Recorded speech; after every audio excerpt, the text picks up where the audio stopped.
I walked into my sister's wedding alone and the laughter hit me before the doors even closed. Not whispers, full-on laughter. My father's voice cut through the room, loud and cruel, saying I couldn't even find a date. I felt hands shove my shoulder. The marble floor vanished. Cold water swallowed me as I fell into the fountain. For a second no one helped, they clapped. Grown adults applauded while I stood dripping, humiliated. I looked at my father, smiled through the water and said one sentence I had practiced for years. Remember this moment, because what they didn't know was who walked in next. On the outside my family has always looked flawless. The kind of family people point at and say they must have it all figured out. Big house, polished smiles, perfect holiday photos framed and updated every year. Inside that house I learned early how to stay quiet. My younger sister grew up in the spotlight, teachers adored her, relatives bragged about her, my parents spoke her name. Like it was a prize they'd won. I was the other one, the responsible one, the one who didn't cause problems and didn't get noticed either. At family dinners, conversations floated around me like I wasn't sitting at the table. If I did speak, my mother would smile tightly and say, "That's nice, sweetheart," before steering the topic back to my sister. My father preferred silence from me. Silence was obedience. Silence meant I wasn't embarrassing anyone. Birthdays were quick affairs, a cake from a grocery store, no candles some years. Before I continue the story, please subscribe to the channel and tell me first, where did you hear this from? Write it in the comments, because what happens next most people won't believe. I turned 16, my father forgot entirely. He remembered my sister's piano recital that night though. I stood in the kitchen holding a plate, listening to applause echo from the living room. As I got older I learned how to survive by being useful. I worked hard. I stayed disciplined. I built a career that demanded precision and calm, where mistakes mattered and emotions didn't get you far. Outside my family that discipline earned respect. Inside, nothing changed. By my early 30s I'd stopped explaining myself to them. I stopped sharing achievements. I stopped correcting assumptions. It was easier to let them believe I was distant, difficult, too focused on work to build a normal life. That's why I showed up to the wedding alone, not because I didn't have someone, because I did. I just knew my family would never treat that part of my life with care. They would dissect it, compare it, measure it against my sister and find it lacking somehow. So, I kept it private, sacred, untouched by their opinions. When the invitation arrived, thick paper and gold lettering, I hesitated. I hadn't seen most of my relatives in over a year. I already knew how this would go. The looks, the questions, the quiet judgments. Still, I went because some part of me needed to see if anything had changed. And another part of me needed proof that it hadn't. The venue was impossible to miss. Glass white flowers, soft music drifting out into the afternoon air. Everything about it screamed celebration. I stepped inside and felt instantly out of place, like I'd walked into someone else's life by mistake. The first thing I noticed was the seating chart. My sister's name sat dead center, surrounded by our parents' close relatives and the people who mattered. My name was printed in smaller font pushed to the edge, a table near the back, not technically excluded, just relocated. I told myself not to care. I folded the escort card once, then again, sliding it into my clutch like it couldn't hurt me if I couldn't see it. As I walked toward my table, heads turned, conversations dipped. I caught fragments as I passed. She came alone. I thought she was seeing someone. Still single, I guess. Someone smiled at me with the kind of pity that feels worse than cruelty. I smiled back because I'd learned that smiling kept things from escalating. At my table, distant relatives and acquaintances avoided eye contact. Polite but curious, they asked safe questions. Work, traffic, weather. No one asked how I was, no one ever did. Across the room my family laughed loudly. My father stood tall, glass in hand, soaking in attention. My mother leaned in close to my sister, adjusting something on her dress, her face glowing with pride. My sister caught my eye for a second, her smile flickered. Then she looked away. I tried to focus on my breathing. The ceremony ended. Applause filled the room, music shifted, people stood, moved, mingled. I stayed where I was, nursing a glass of water, watching. Dynamics I'd memorized years ago play out exactly the same. That's when my father started drinking faster. I noticed it because I always noticed things like that. The slight change in his posture, the way his laughter grew sharper, his eyes drifting back to me again and again like I was a loose thread he couldn't stop pulling at. A relative leaned down to whisper something to him. I couldn't hear it, but I saw his jaw tighten, his gaze locked on me. I felt it then, that familiar pressure in my chest. Warning signal.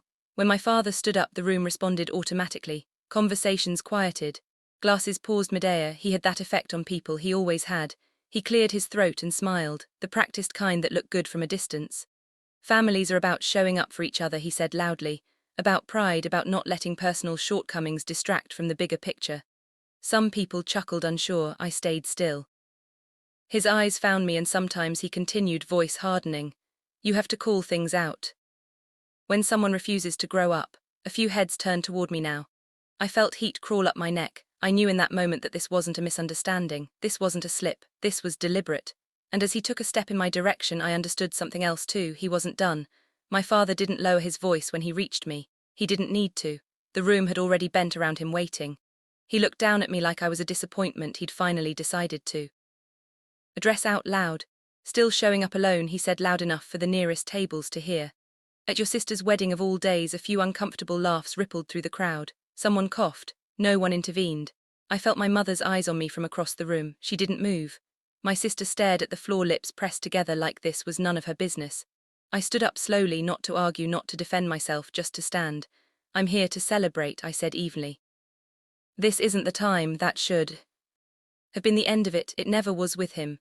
He leaned closer, breath sharp with alcohol and anger. The time he scoffed. You've wasted enough time. No partner, no family of your own, just excuses and that job you hide behind. Maury laughter, louder this time. Nervous but eager, I opened my mouth to speak, then closed it. I knew better. Any word from me would only feed him. That's when his hand hit my shoulder. It wasn't dramatic, just firm enough, just sudden enough. The world tipped, for a split second. I saw the ceiling lights blur. Then the air rushed out of my lungs as cold water swallowed me whole. My back hit stone. My dress ballooned, then clung heavy and useless against my skin. The shock stole my breath. When I surfaced, water streamed down my face. Hair plastered to my cheeks. I heard gasps first, then clapping. Not everyone, but enough to make it clear I was alone. I gripped the edge of the fountain and pulled myself upright.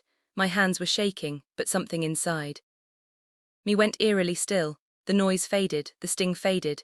Even the humiliation dulled, like someone had turned the volume down on pain. My father stood there, chest rising and falling, jaw set. For the first time I didn't see authority, I saw a loss of control. I looked at him through dripping lashes and smiled. Not big, not angry, just calm. Remember this moment, I said quietly. He blinked, confused by my tone. A few people shifted uncomfortably. The clapping died. I stepped out of the fountain water, pooling at my feet, and walked away. No rush, no tears, just wet fabric and steady steps across an expensive floor. Inside, something old had finally collapsed and something else had taken its place. I changed in the restroom down the hall. Someone had handed me a towel without meeting my eyes. Another person whispered that they were sorry, then disappeared. The mirror showed me a version of myself I barely recognized. Wet hair slicked back. Makeup streaked thin, my hands steady. I dried my face, tied my hair and stood there until the noise in my head settled. When I checked my phone, there was a single message waiting. On the way, no punctuation, no reassurance, just fact. I walked back into the reception with a calm that surprised even me. Conversation stumbled when people noticed I wasn't hiding. I took my place near the entrance. Not the family table, not the back, somewhere neutral, somewhere visible. Time moved differently then. 5 minutes felt long. 10 felt endless. My father avoided looking at me. My mother pretended nothing had happened, laughing too loudly with people who didn't know where to put their eyes. My sister kept smoothing the front of her dress like it might wrinkle if she stopped touching it. Then the air changed. It wasn't dramatic at first, just a subtle shift, a pause in conversation.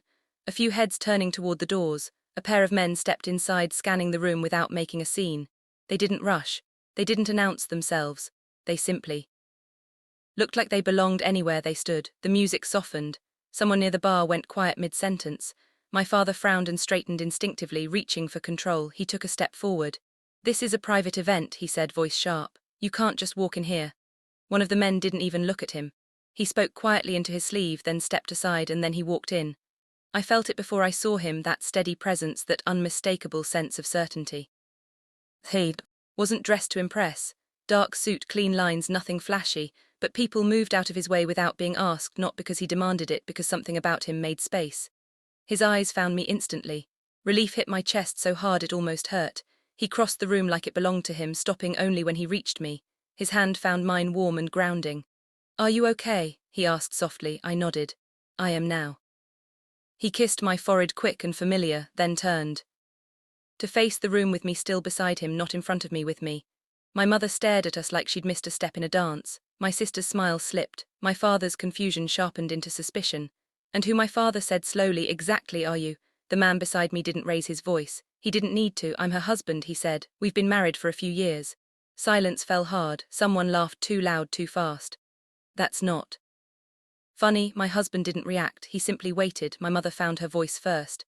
Haley, she said, smiling too tightly. Why are you doing this today? I looked at her then. Really looked, doing what? Creating a scene, she said. On your sister's wedding day. My husband's hand tightened slightly around mine. He spoke before I did. The scene already happened, he said calmly. I just arrived after it. A man near the back pulled out his phone, scrolling furiously. His eyes widened. He whispered something to the woman beside him. She covered her mouth. My sister took a step forward.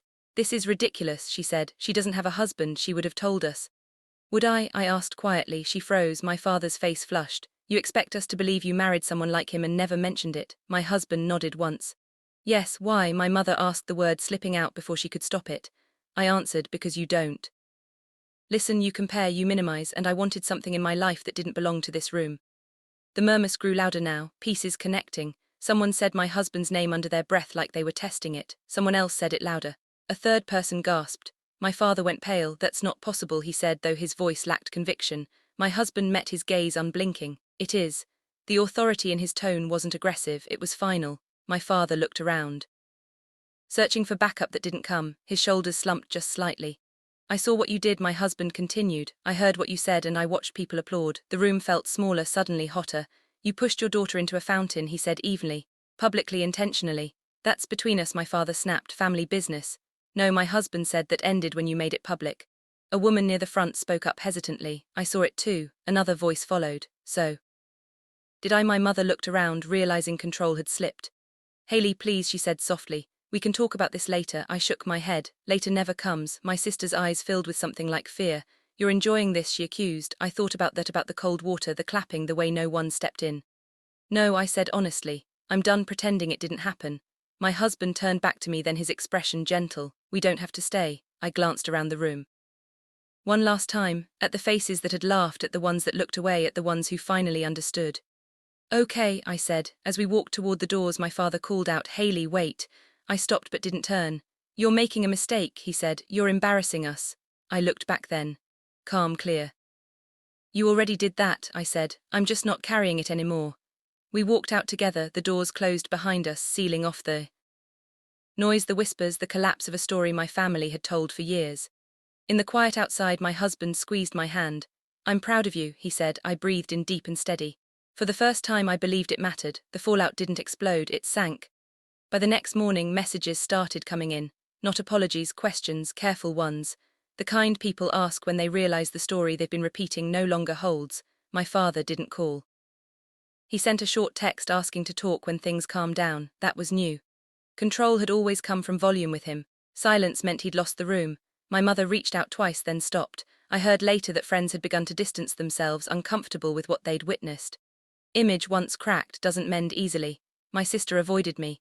When we finally spoke weeks later, she didn't argue. She just said she needed time. I didn't offer reassurance. For once, I let her sit with discomfort. What surprised me most was how light everything felt. No rage buzzing under my skin, no urge to prove anything, just clarity. I didn't cut my family off completely. I didn't punish them, I simply changed the rules. No public performances, no comparisons, no dismissing what I do or who I am. If those boundaries were crossed, I left quietly immediately. Some adjusted, some didn't, and I was okay either way. At home, life returned to its steady rhythm. Coffee in the mornings, work that mattered, evenings where I wasn't bracing myself for judgment. The humiliation didn't define me anymore. It became the moment I stopped carrying what was never mine to hold. For a long time I thought family approval was the proof that I mattered. Now I know better. Your worth doesn't come from people who only love you when you're small, quiet, or useful. Sometimes the strongest thing you can do is step back and let the truth speak for itself. If you've ever been hurt by your own family, you're not alone. Share your story in the comments and subscribe so you don't miss the next.